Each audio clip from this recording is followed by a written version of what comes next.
It was supposed to be a getaway from it all, just a few old friends reuniting under the same roof after years apart, trying to relive the old carefree days. The cabin at Stony Creek seemed perfect, nestled deep in the woods, miles from the nearest neighbor. But as we soon learned, isolation can be a double-edged sword. I remember the drive up there with Tom, Sarah, and Jess. We talked about jobs, relationships, the usual stuff. Tom had been laid off, struggling to find his way. Sarah was dealing with a breakup that seemed to drain her smile a bit more each day. Jess, ever the mysterious one, just smiled and listened, her own troubles tucked away like the stories she wrote but never shared. The cabin was rustic, a genuine log structure with a stone fireplace and windows that offered generous views of the dense forest surrounding it. It felt like stepping into another world, a simpler, quieter one. As the sun set on our first evening, casting long shadows through the trees, we settled in, uncorked a couple of bottles of wine, and let the laughter flow. But as night enveloped the cabin, a strange tension began to creep in. The wind howled outside, more mournful than any wind I'd ever heard. It wasn't until later that night, lying in the darkness of my room, that I heard it. A distant, echoing howl that chilled my blood. It wasn't the wind. This was something alive. The next morning I mentioned it over breakfast, but my friends shrugged it off as the sounds of wildlife. It's the woods, after all, they said. But the unease hung over me like a cloud. That evening, as twilight painted the sky in shades of orange and purple, we saw it. A large, shadowy figure with the silhouette of a wolf, but standing unnervingly tall on the edge of the woods. It watched the cabin, its eyes reflecting the dying light. Panic set in quickly. Tom grabbed a flashlight and shone it towards the figure, which seemed to vanish like a wisp of smoke. We locked the doors and windows, retreating into the supposed safety of the cabin. But the sense of being watched didn't leave us. Nightfall brought terror. The howling was closer now, a mournful and terrifying sound that seemed almost human. We huddled together in the living room, jumping at every creak and groan of the old cabin. Tom tried to reassure us, but his voice wavered. Sarah clung to her phone, though there was no signal to call for help. Jess sat quietly, her face pale, eyes wide and unblinking. As the hours ticked by, our fears were punctuated by sounds from outside, scratching at the walls, footsteps on the porch. I peeked through the curtain once, and what I saw will haunt me forever. There, bathed in moonlight, was the creature, its fur matted and eyes glowing with a hungry light. The creature circled the cabin, testing windows and doors, its growls a constant undercurrent to our whispered prayers. In one heart-stopping moment, it slammed against the door with a force that shook the entire cabin. Sarah screamed, Tom shouted, and Jess began to sob quietly. It was then, amidst our terror, that old grievances surfaced. Sarah accused Tom of being reckless. Tom fired back, his words with anger and fear. Jess tried to mediate, but the strain was evident in her trembling voice. And I was frozen, unable to speak, to move, to think. Somehow, dawn broke without any of us realizing. The first light of day seemed to banish the creature, and with it, some of our fear.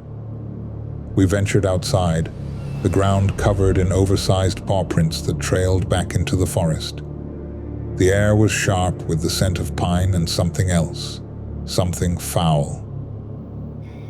We packed up quickly, words sparse. The drive back was silent, each of us lost in our own thoughts, our own fears. It wasn't just the horror of the night that weighed on us, but the realization of how fragile our bonds were, how quickly fear could turn us against each other. That trip was supposed to reconnect us, to bridge the gaps that life had stretched between us. Instead, it showed us the cracks in our foundations. the dark corners of our friendships, where unresolved conflicts and fears had festered. We had survived the night, yes, but something between us had been irrevocably lost to the dark and to the howling of Stony Creek. As we left Stony Creek behind, the silence in the car was suffocating. Each mile that separated us from the cabin seemed to loosen the tight knot of fear that had bound us together through the night. By the time we reached civilization, a sense of surreal normalcy began to settle in. We stopped at a diner, the bright lights and clatter of dishes a stark contrast to the oppressive silence of the woods. Sitting at a booth, our conversations resumed, though tentatively. We talked about mundane things, about the food, the weather, anything but the terror we had faced. Yet beneath the small talk, there was an undercurrent of unease. We were different now. The ordeal had changed us. After the meal, Jess broke the silence that mattered. "We can't just pretend this didn't happen," she said softly. Tom looked away, his jaw set, while Sarah fiddled with a napkin, tearing it into tiny shreds. I nodded, feeling the weight of her words. "We need to talk about it," I added. "Not just what happened, but everything, all the things we've left unsaid over the years." It took a moment, but then, as if a dam had burst, it all came pouring out. Sarah spoke of her loneliness, how the breakup had left her feeling abandoned, not just by her partner, but, in some ways, by us too. Tom confessed his fears about the future, his sense of inadequacy at not being able to find a job, and how our reunion, in a twisted way, was supposed to prove something to himself, that he could still be the leader, the protector. Jess listened, her eyes damp with unshed tears, and then shared her own truth. She talked about her writing, about the rejections that had piled up, each one a small but sharp sting. She had felt invisible, overshadowed by our more visible struggles. And then there was me. I admitted to my own faults, my passivity, my reluctance to confront issues, hoping they would just dissolve over time. I realized I had been just as distant in my own way. The confessions were cathartic, painful, and necessary. They didn't erase the terror of the night before, nor did they mend all the fractures between us. But they started a process, a healing perhaps, or just an understanding. We left the diner not lighter, but less burdened by unspoken truths. The drive back was more bearable, and as we approached the city, the normalcy of life around us began to seep back into our bones. We dropped Jess off first, her farewell a lingering hug that spoke of gratitude and newfound respect. Next was Sarah, her goodbye tinged with a promise to not let things slide between us again. Tom was the last. As he left the car, he paused and looked back. "Thanks for making us face it, all of it," he said. I nodded, knowing that the journey through our past was perhaps as daunting as the escape from Stony Creek. As I drove home alone, the cabin felt like a distant nightmare, a story from another life. Yet the howls seemed to echo, a reminder of the fear we had faced together. It was in those quiet, solitary moments that I realized the horror wasn't just about survival. It was about confronting the shadows within ourselves and between us. The creature, with its glaring eyes and menacing presence, was as much a manifestation of our own inner turmoil as it was a real threat stalking the woods. Weeks turned into months, and life slowly resumed its pace. We stayed in touch, more regularly than before. The cabin at Stony Creek became a ghost story we shared on dark nights, a reminder of what we had overcome. But more than that, it became a symbol of our resilience, of our capacity to face the darkness, both around us and within us, and to emerge not unscathed, but undeniably stronger. And while the howl of Stony Creek would always send a shiver down my spine, it also called to me, a haunting melody that spoke of truths unveiled and friendships rekindled in the face of the deepest fears.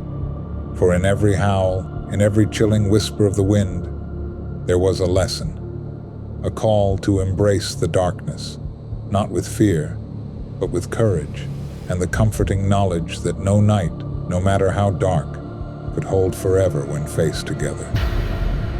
The months that followed saw each of us, in our own way, try to move beyond the trauma of Stony Creek. Yet, as autumn bled into winter, a restlessness settled over me. The creature's haunting howls echoed in my dreams, a chilling reminder of the night we had barely escaped. Driven by a need for closure, I found myself poring over old maps and books about local legends, searching for any clue that might explain what we had encountered. Late one evening, tucked away in the corner of a dusty library, I stumbled upon an old journal, its leather cracked and pages yellowed. It belonged to a hunter from the early 1900s who spoke of a creature he called the Guardian of the Woods. According to his accounts, the creature protected the forest and its secrets, lashing out at anyone who dared trespass with ill intent.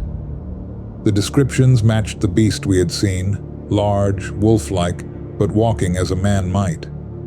The journal hinted at something deeper, a spiritual entity bound to the forest itself. Armed with this new information, I call it Jess. Her interest was piqued immediately, and soon we found ourselves driving back to Stony Creek, drawn by a mix of fear and fascination. The cabin stood as we left it, silent and foreboding against the stark winter landscape. We entered cautiously, the memories of that night palpable in the cold air. "We need to understand," Jess insisted, her voice barely a whisper. "Not just for our peace of mind, but perhaps to appease it, to acknowledge its presence and purpose." We spent hours inside the cabin, talking and waiting. As night approached, so did the inevitable howl, closer now, filled with the sorrowful tones of the wind. This time, however, we were not paralyzed by fear. Together, we stepped outside, into the crisp night air, and waited for the creature to appear. It emerged from the shadows, its eyes glowing dimly under the moonlight. We stood our ground, our breath forming clouds in the cold air. "We mean no harm," Jess called out, her voice steady. "We recognize this place as yours, and we apologize for our intrusion." The creature studied us, its gaze piercing. Then, as if accepting Jess's words, it gave a low growl that sounded almost like acknowledgement. Slowly, it turned and disappeared back into the woods, leaving us alone under the starlit sky. We stayed at the cabin for the rest of the night, talking about the encounter. By morning, the overwhelming sense of dread had lifted, replaced by a strange serenity. We understood now that our fears, though real, were also reflections of our internal struggles, Tom's insecurities, Sarah's loneliness, Jess's feeling of invisibility, and my avoidance of conflict. As we drove back, the journey felt different, almost like a pilgrimage. We had gone seeking answers and found understanding, not just of the mysterious guardian but of ourselves and our connection to each other. Back in the city, the experience bonded us in ways we had never anticipated. We met regularly, not just to share in the mundanities of everyday life, but to support each other's journeys. Tom started his own business, finding confidence in his capabilities. Sarah began counseling, working through her feelings of abandonment. Jess published a story inspired by our experiences, receiving acclaim for her unique tale of horror and healing. And I became the unofficial chronicler of our experiences, writing down not just what we faced at Stony Creek, but also how it transformed us. I learned that confronting fear doesn't always mean fighting the monsters we encounter. Sometimes, It means understanding them, recognizing their place in the world and in our lives. The howls of Stony Creek no longer haunt my dreams. Instead, they remind me of the night we faced the unknown and came out changed. We had encountered a guardian not just of the woods but of a deeper truth, the power of facing our darkest fears together and finding light on the other side. Months passed, and the memory of Stony Creek settled into a curious blend of myth and lesson within our group. Life found a rhythm once again, steadier for some and still wavering for others. Then, one cold evening, as the first snow of the season whispered against the city streets, I received an unexpected call from a number I didn't recognize. The voice on the other end was strained, urgent. "Is this the person who wrote about the Stony Creek incident?" a man asked. I affirmed, a mix of intrigue and caution threading through my voice. "My name is Dr. Alan Harrow. I'm a researcher specializing in regional folklore and cryptic species. I've read your account, fascinating yet profoundly familiar. I believe what you encountered may have significant implications beyond your understanding. Could we meet?" Curiosity, edged with an unmistakable pulse of the unresolved past, nudged me to agree. We decided on a public cafe, under the dull gray of an overcast afternoon. Dr. Harrow was a thin, intense man, his eyes sharp and probing. He laid out sketches and notes on the table between us, images of creatures and symbols that mirrored the descriptions in my writings. "You've encountered a lupus custos, or what you called the guardian of the woods," he explained, his voice a blend of excitement and solemnity. "It's a creature steeped in Native American lore, known to protect sacred sites. But here's where it gets interesting. The area around Stony Creek is rumored to be an ancient burial ground, disturbed decades ago by loggers." He paused, ensuring he had my full attention, then continued, "I believe your presence, particularly the emotional states you and your friends were in, might have triggered its protective instincts. But there's something else. 2 weeks ago, a group of hikers went missing in the same area. They found one, altered, speaking incoherently about the guardian. This isn't just about folklore. There's a pattern, and I think it's escalating." The revelation sent a shiver through me. The thought of returning to Stony Creek was daunting, yet the pull of unfinished business, of unanswered questions, was undeniable. Dr. Harrow proposed a return trip, equipped with his knowledge and my first-hand experience, to understand the Guardian's behavior and perhaps find a way to communicate with it. The stakes were higher now, with missing lives tangling into the mystery. I reached out to Jess, Tom, and Sarah, who each met the news with their blend of skepticism and a haunted sort of duty. Together, we agreed to meet Dr. Harrow at Stony Creek, under the stark bareness of winter trees and a gray sky that promised more snow. As we approached the cabin, the air seemed to thrum with a silent warning.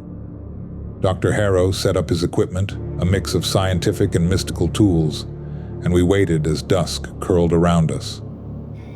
That night, the Guardian appeared again, its form more defined, almost commanding in the dim light. Dr. Harrow stepped forward, his voice clear as he spoke ancient words, a plea for understanding and peace. What happened next was unexpected. The air shimmered strangely around the Guardian, and slowly the creature's form began to change, morphing before our startled eyes into the figure of an old man, his expression worn but gentle. "You have returned," he said, his voice the rustle of dry leaves. "You seek answers, but are you prepared for the responsibility they bring?" He told us of the sacred ground, of the spirits disturbed by modern encroaches, and how the guardian spirit had taken a form reflective of those who encroached upon it. Sometimes a wolf, other times a shadow, depending on the visitor's own nature and intentions. The old man implored us to protect the site, to help him guard the restless spirits, not just out of fear, but out of respect. As dawn broke, he faded back into the forest, leaving us standing in the cold light, the weight of a new, unexpected guardianship settling on our shoulders. We left Stony Creek changed once more, not just by fear or curiosity, but by a profound duty. We had come seeking a monster and found a custodian. Now, it was our turn to act as the guardians, to protect the secrets and the sanctity of Stony Creek. As we drove away, the howls that once filled our nights with terror now sounded like a call to vigilance, a reminder of our new bond with the forest and its ancient whispered legacies. If you enjoyed this video, please give us a like and please subscribe. Your support will help us tremendously.